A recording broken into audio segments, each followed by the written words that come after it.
Assalamualaikum warahmatullahi wabarakatuh. Perkenalkan, nama saya Aditya Septiadi dari kelas manajemen D tingkat 2 semester 4. Di sini saya akan mengerjakan beberapa tugas ya. Ada nomor 2, nomor 11 dan nomor 12. Saya akan mengerjakan nomor 2 terlebih dahulu, yang mana soalnya tentang cari 2 atau 3 artikel tentang sistem informasi manajemen dan sistem informasi akuntansi. Di sini terdapat banyak link. Saya akan memilih satu link saja. Coba mengkliknya. Setelah mengklik link tersebut, terbuka Google Cendekia yang ada kolom pencarian. Ketik saja sistem informasi manajemen.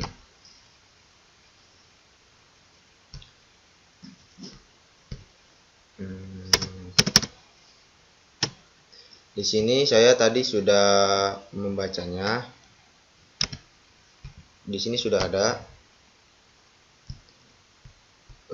Di sini terdapat banyak artikel tentang sistem informasi manajemen. Tadi saya sudah membacanya. Klik saja artikelnya. Artikel sistem informasi manajemen, peran sistem informasi manajemen dalam pengambilan keputusan. Di sini saya sudah membacanya tadi terlebih dahulu. Sebelum saya mengerjakannya, saya membacanya terlebih dahulu. Dari artikel ini saya bisa mengetahui dan memahami tentang sistem informasi manajemen dalam pengambilan keputusan. Setelah ini cari di kolom pencarian tentang jurnal sistem informasi akuntansi. Di sini banyak artikel tentang sistem informasi akuntansi. Tadi saya sudah membacanya tentang koperasi. Ternyata error. Ganti saja. Tadi saya sudah membacanya. Yang ini juga. Tapi yang tadi error.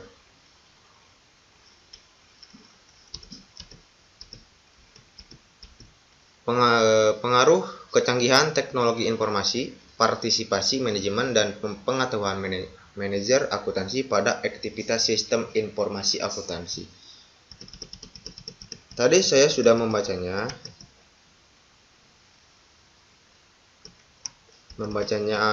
artikel ini tentang sistem informasi akuntansi, yang mana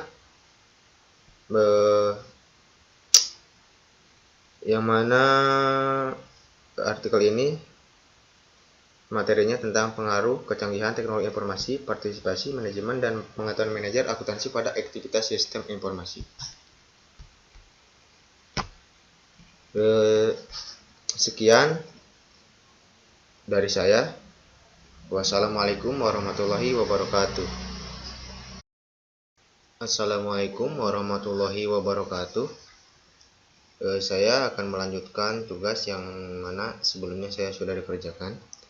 Saya akan melanjutkan tugas nomor 11, penjelasan tentang saham, analisis teknikal dan fundamental.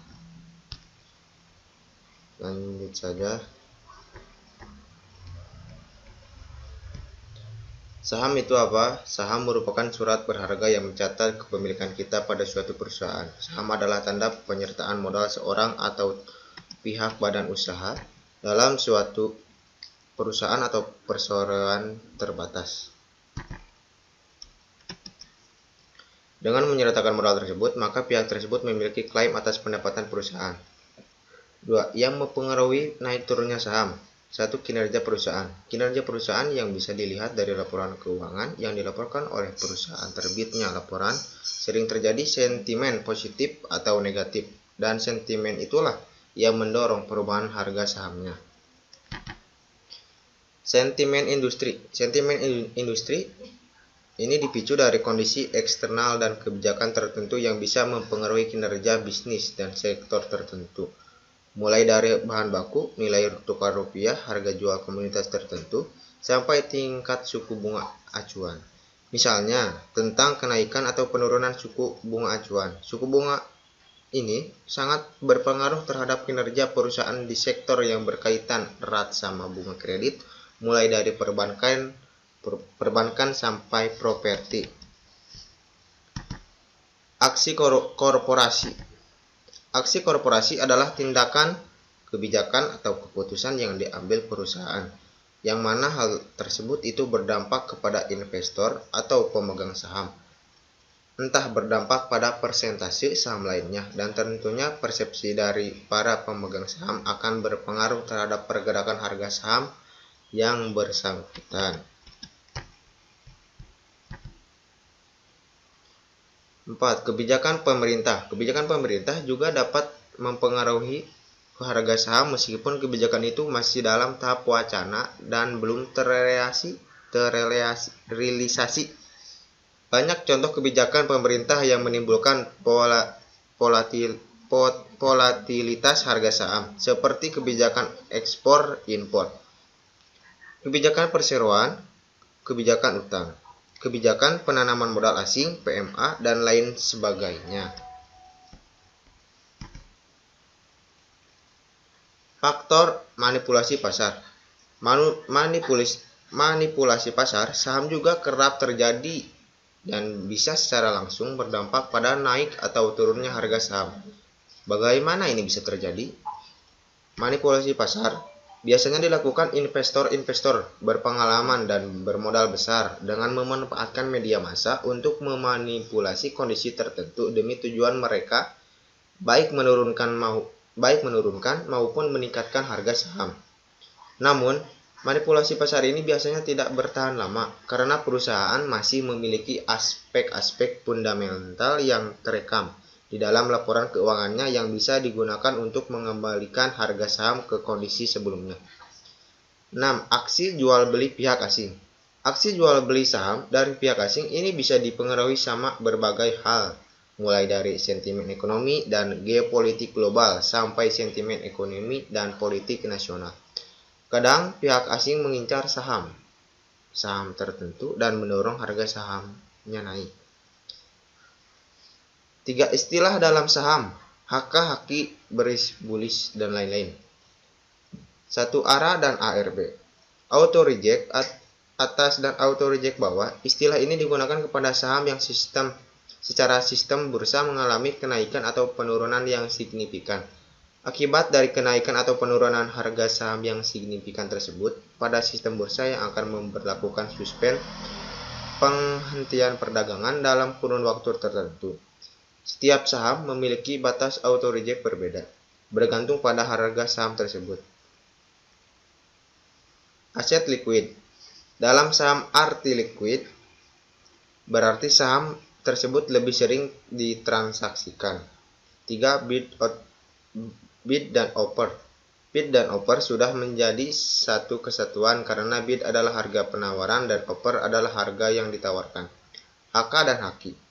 Istilah HK, hajar kanan, ini merupakan strategi investor dalam membeli saham dengan memasang harga tertinggi di dalam offer antrian jual supaya probabilitas mendapatkan saham yang diinginkan lebih besar. Sebaliknya, haki, hajar kiri, adalah strategi investor untuk memasang harga rendah pada kolom bid antri beli supaya segera mungkin terjual dengan harga terendah.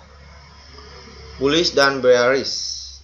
Bullish adalah istilah yang dipakai oleh perusahaan untuk menyebut harga saham yang mengalami peningkatan dalam beberapa saat. Sering dikaitkan juga dengan tren naik suatu saham dalam periode tertentu. Sebaliknya, bearish merupakan istilah yang digunakan untuk saham yang mengalami penurunan saham dalam beberapa saat.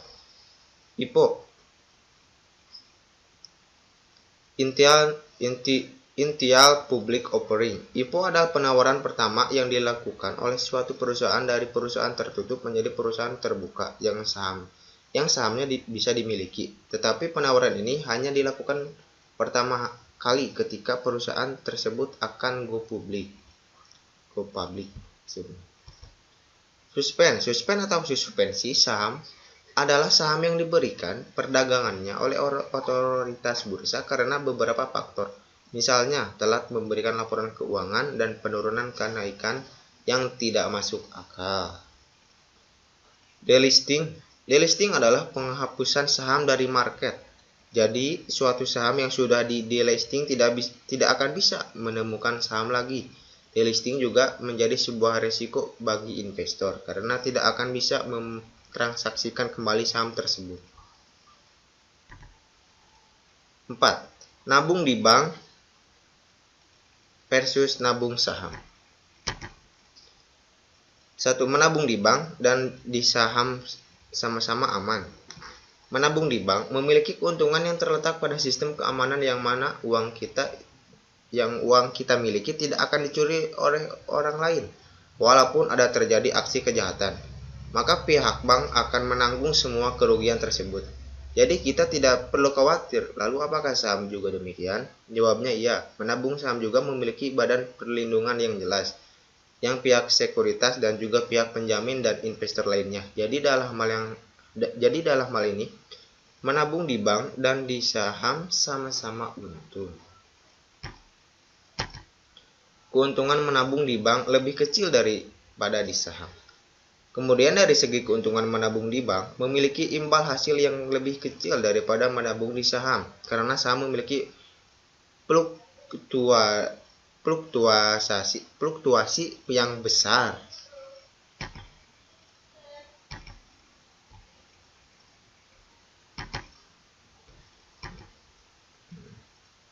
Menabung di bank maaf ya, saya agak gugup.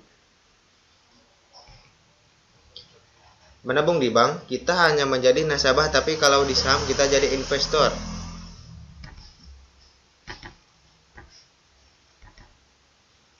Jadi, jika kita menabung di bank, kita secara langsung akan menjadi seorang nasabah dari bank tersebut. Tetapi berbeda halnya jika kita menabung di saham, kita akan menjadi seorang investor sekaligus pemilik perusahaan.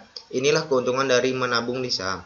Menabung di bank hanya akan mengamankan uang kita, tetapi jika menabung di saham, kita akan mendapatkan keuntungan lain, yaitu keuntungan dari segi keamanan dan imbal hasil yang tinggi. Menabung di bank memiliki imbal hasil yang pasti, sedangkan menabung di saham tidak. Keuntungan menabung di bank selanjutnya adalah terletak di imbal hasil yang pasti, yang mana jika kita menabung di bank, kita akan mendapatkan bunga yang pasti tiap bulannya, sehingga tidak dapat perlu khawatir akan imbal hasil dari tabungan kita. Berbeda halnya jika kita menabung di saham. Menabung di saham memiliki keuntungan dalam hal imbal hasil yang besar, tapi perlu diingat, imbal hasil tersebut tidaklah pasti. Jadi, setiap bulannya kita belum tentu bisa mendapatkan imbal hasil seperti yang kita inginkan. Kita harus memiliki teknik investasi yang tepat agar keuntungannya maksimal. Cukup sekian dari saya. Mohon bila ada kata yang kurang berkenan. Wassalamualaikum warahmatullahi wabarakatuh. Assalamualaikum warahmatullahi wabarakatuh. Saya akan melanjutkan tugas nomor 12 yang mana tugasnya adalah menginstal aplikasi Stockbit dan RTI. Saya akan menginstal aplikasi tersebut lewat handphone. Pertama-tama kalau misalkan mau menginstal aplikasi tersebut, buka dulu Google Play Store, aplikasi Google Play Store.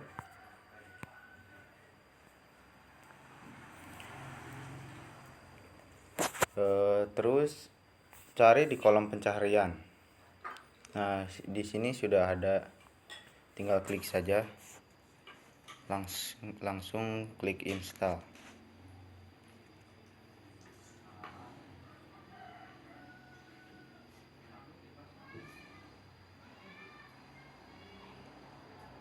tinggal menunggu saja sampai selesai.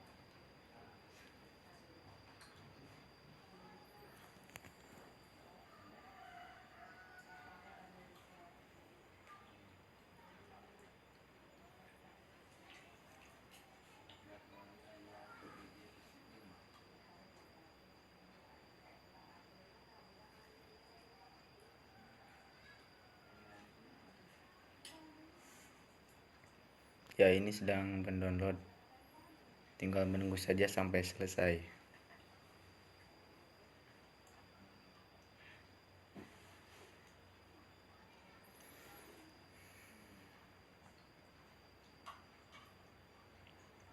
Setelah selesai mendownload, tinggal membuka saja. Sekarang sedang menginstal.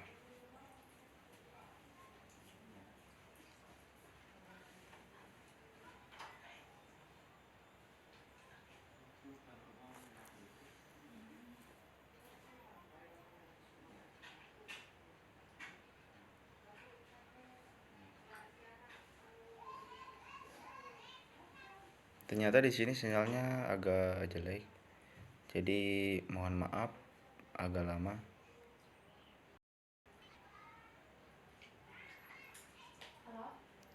Setelah terinstall, tinggal buka saja, mencoba ya.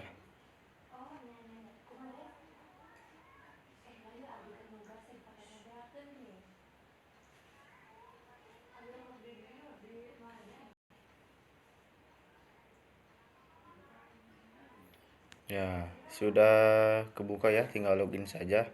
Sekarang tinggal mendownload aplikasi yang satunya lagi, yaitu RTI. Tulis saja RTI.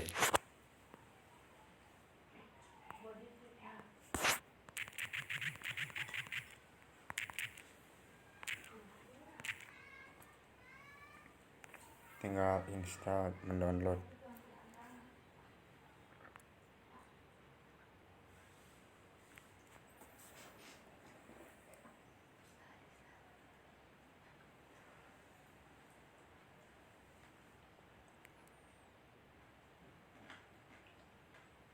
Ya, sedang proses pendownloadan.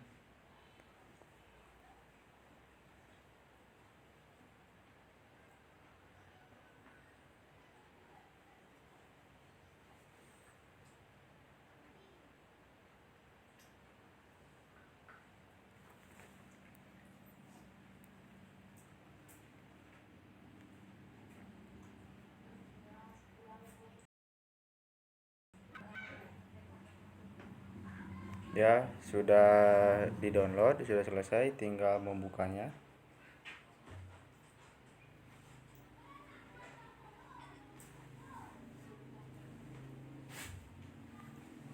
Ya, di sini sudah kebuka ya, tinggal masukkan email dan passwordnya, langsung login. Kedua aplikasi tersebut sudah selesai diinstal di HP saya. Mohon maaf bila ada kata-kata yang kurang berkenan. Wabillahi taufiq wal hidayah. Wassalamualaikum warahmatullahi wabarakatuh.